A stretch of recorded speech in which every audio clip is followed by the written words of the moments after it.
through. Thank you to our sponsors in the upper right. Losing that last game. Situation he could have won, perhaps a bit too cocky. He is MVP 스나이퍼.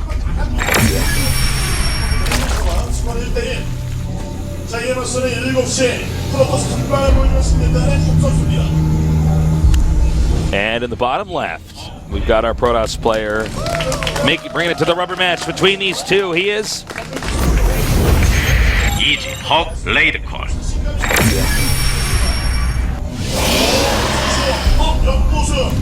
All right, I wonder what Huck actually wants to do on this map. You know, Huck is known for doing very gateway-intensive openers. Yeah, he's not mostly as tech-heavy in PvZ. Yeah, and in fact, I would say that goes for PvT pretty well as well. Yeah, he's sure. very gateway-centric in his play. He really likes to mess around with timings where you have like inordinate amounts of units, and you really try to abuse your opponent for playing a more standard version of the game. So we'll see what he does here, though, because I feel like that is not that good on this map. Like, well, I feel like this is probably the last map that's good for it. This is just a giant, freaking huge map that Zerg loves, and Zerg's in a favorable position right now since it's cross spots.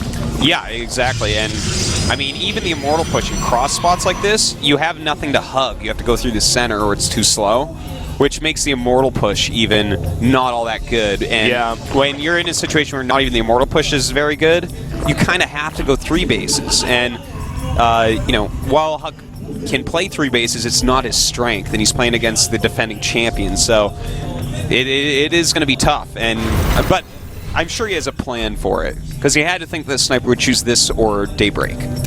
So he should have plans for both maps. Well, only time will tell. I would assume standard play PvZ is probably the best on this map, but even then that's a hard win. Yeah, it is. You know? It's a tough one, man, for sure. You know, a Robo 3 base with like 3 observers, that's what we see on here most often. You can definitely go for like Stargate openings too, but it lets Zerg do what they want to do, which is get that big economy going and get those infestors out. So I don't know, but Huck, you know, he makes plans. He's definitely someone that plans out what builds he wants to do and does his best to execute them. So he's going to show us something here, Tasteless. Yeah, when you watch Huck play, I'm never under the impression that Huck is impulsive with the strats that he's going to use. Like he changes his build or something. Yeah, I feel like he knows the strats he's going to use before. He prepares. All right. Well, everything looks very standard so far. It's getting cold again, Artosis, here in Seoul. Yeah, we had a couple nice warm days. Yeah, I stopped and by wearing warm, gloves. I mean like 2 Celsius, but yeah, literally. Today is really cold again. It's too bad. It's okay. I don't really leave my house. I just that's true. I just basically sit around. I try to stay inside and just be on the computer. Yeah. Well, everything's standard so far.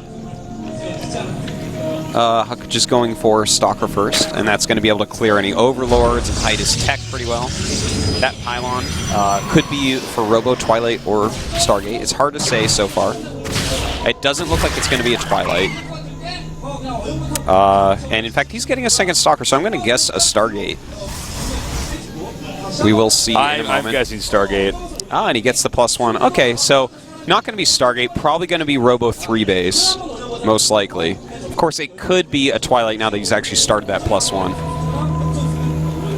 You know, Blink, 2 base Blink all-ins can be pretty good on this map. Yeah, it's not a bad choice, to be honest. We didn't bring that up earlier, but it is probably a little bit more it's one doable. of the quicker, or I guess the way to say more mobile. Well, Stalkers are so fast already, you know. Yeah. And there are a lot of neat places you can blink away from Zerg units. And, he hasn't added any gates, but he's making a pylon. I wonder if that pylon is for later on. He might have decided that no one checks Well, he's at the gates now. Oh, okay. So a 5-gate +1, a 6-gate +1, a 7-gate +1, and 8-gate +1. All right, well. We saw Huck do this. I believe the last time we cast him doing this. I don't feel like my memory is normally as sharp for stuff like this, but this game stuck out in my mind. I think it was the DreamHack. Well, this is like how Huck plays, so it could have been any there was one DreamHack and one MLG we saw him do this. This is, oh man, the Overlord's actually going to steal these gates, and that's going to be bad for He might have wanted to actually hide another pylon somewhere else on the map and hide the gateways somewhere else too. Yeah, you know, this is bad news for him. You know, he'll save this pylon, but the thing is, when you see those 8 gates, Huck has already given up a lot of gas mining, a lot of tech time. So all we have to have from Sniper here is constant units, and he scouted at a perfect time. And he had only made 59 drones. Constant units, but also good decision-making from Sniper, which he did not have last time. Yeah. Sniper actually got overly aggressive and ran down the ramp. Well, we'll see if he makes a mistake like that this time. We have quite a few spines going up. He has a reasonable amount of drones to actually try to hold on to this. Huck getting a lot of warpins. He's got to get his roaches over here because there are so many zealots here, and they do have that +1 attack that's so crucial. All right, they're moving out now. The re-burrowing going on, and look at this. The Zerglings nice around there, hitting those stalkers from behind. Really well done. As you can see now, you know, the Protoss going to keep trying to push forward, but it looks like the spine crawlers alone are strong enough to probably hold this. There's more lings on the way, and don't forget there's more spines coming up from behind here. That's right. The spine's really going to help out because, you know, with a rush like this, you have to wait for your next round before you go up again. So he's going to be waiting for a few seconds, which is going to give those spines some time to go up and burrow. Yeah. All right. Now it looks like Huck's going to try to transition into standard. Well, he's making a robo. Yeah. Well, I think he's realized that he has to. Sniper deflected that way harder than the first part of the push last game because he did get to scout all those gates right away. So. This is a tough spot for Huck to keep attacking. And in fact, he's still warping in units. I wonder if he's just going to go straight up to Warp Prism and keep pressure on and try to do a sentry block in the main or something like that, mix that in and, you know, I don't know. I don't know. I mean, it wouldn't be a terrible idea to do something like that, but no, he's going to throw up his Twilight Council, which means that he's going to go into a little bit more standard play. Okay, so he's going to switch out of this this rush and try to go to sit. Now, you know, the hard part is he's definitely that's really tough. Yeah, to play from. I mean, you're already basically coming from a deficit, and it looks like Sniper's once again coming here, going for those sentries, but Huck manages to save all 3. Makes him use up some force field, so these roaches might be able to do some extra damage because of that, but I don't think Sniper's going to break this or anything for sure. And Huck actually warping in some units during this time, going up to the 3rd base. But not too many. Yeah. Not a terrible idea for him to try. Those spines have been moved, but. All right. Well, yeah, if they've been moved, that probably would have gone a lot better. You're absolutely right. Well, he's going to clean up that proxy pylon, and then you know, Huck's going to be forced into a very defensive position here. Yeah.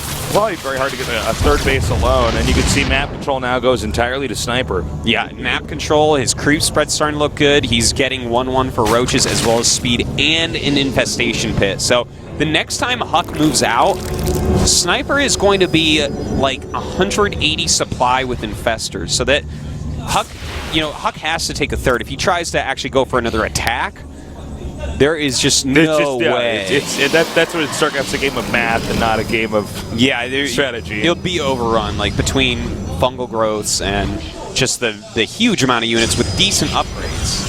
It's too much.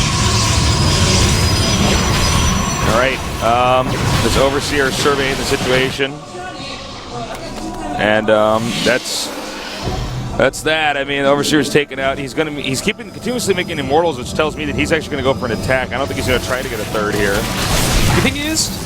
Maybe. He might be. I mean, he is making a lot of units, and he only has 51 probes, so I guess. Well, I'm judging because the attack upgrade's about to finish. It just seems like he would have synced this up. Try to move out again. We'll see if he can get anything done, but notice Sniper is up in the high 170s, so. Oh, he blocked that immortal. Well, it's a good thing he has stuff back there. Yeah. But yeah, this is. I mean, this is so many units for Sniper. Look at this spy. It looks like he's going to attack the location with the spine crawlers here. Yeah, he's up by 40 supply. Well, we'll see. It has a lot of sentries, and oh my god, that's a good surround right there. And good force fields by Huck, but it's just way too many units. The force fields didn't come up quick enough in the back. Yeah, it just doesn't matter. Yeah, he's killing a lot of units, and his immortals are going to live, which is really nice.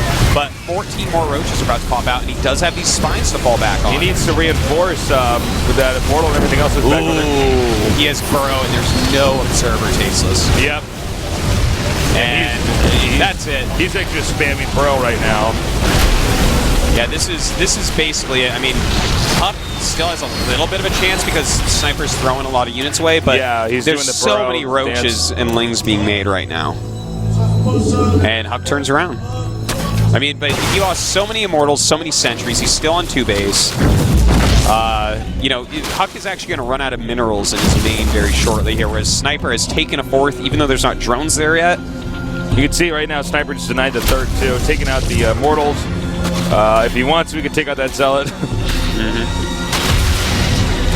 And now Huck has to go back to the drawing board. Yeah.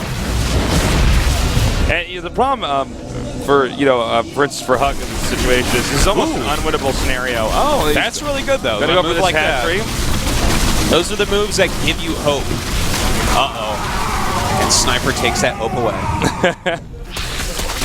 As well as the pylon, so there's no chance of that ever happening again.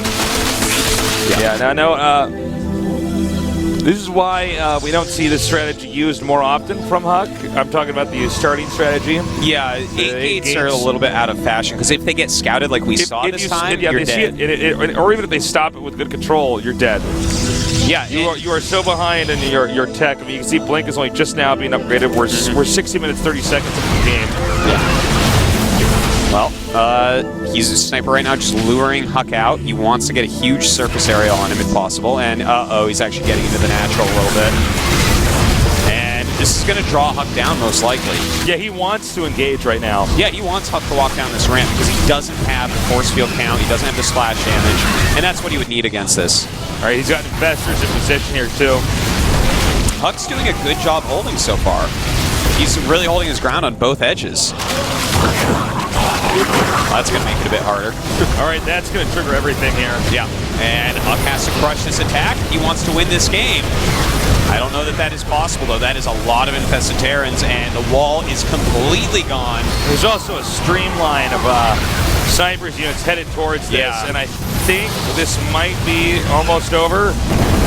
I mean, it certainly is a pretty much unwinnable game right now for Huck, but I don't know if Huck has necessarily been killed off just yet. And I think he has been killed off just yet. He's down by over 100 supply, you know. GG. Well, you know, Huck does fall 1-2. Well, you know, like we said, I mean, Sniper's a GSL champion. Yeah. So, I mean, honestly, there's no shame in losing to him. Yeah. The newest season is always the hardest, too. Oh, yeah. So he's actually won the hardest GSL so far. Yeah, absolutely. Now, remember, Huck's very good at PvT. Yeah, he is. I would say better at PvT than But PvC, in my opinion. Without any doubt in my mind, PvC is his weakest. So he's going to face off against a Terran no matter what. After this. I mean, this is still definitely a group that Huck has potential to come out of. Yeah, sure. So we'll see how he can do against our Terran player. But first we have to figure out which Terran player that's going to be, Tasteless. I don't know. Bomber and Gumiho. I like them both. Gumiho, my favorite Terran, though. I can't wait to see what type of strategy busts out against Bomber. It's going to be fun. Bomber, man. who's going to it's go going to be a pretty Marine tank. sick TVT, actually. Yeah. Stay tuned. We're going to be right back.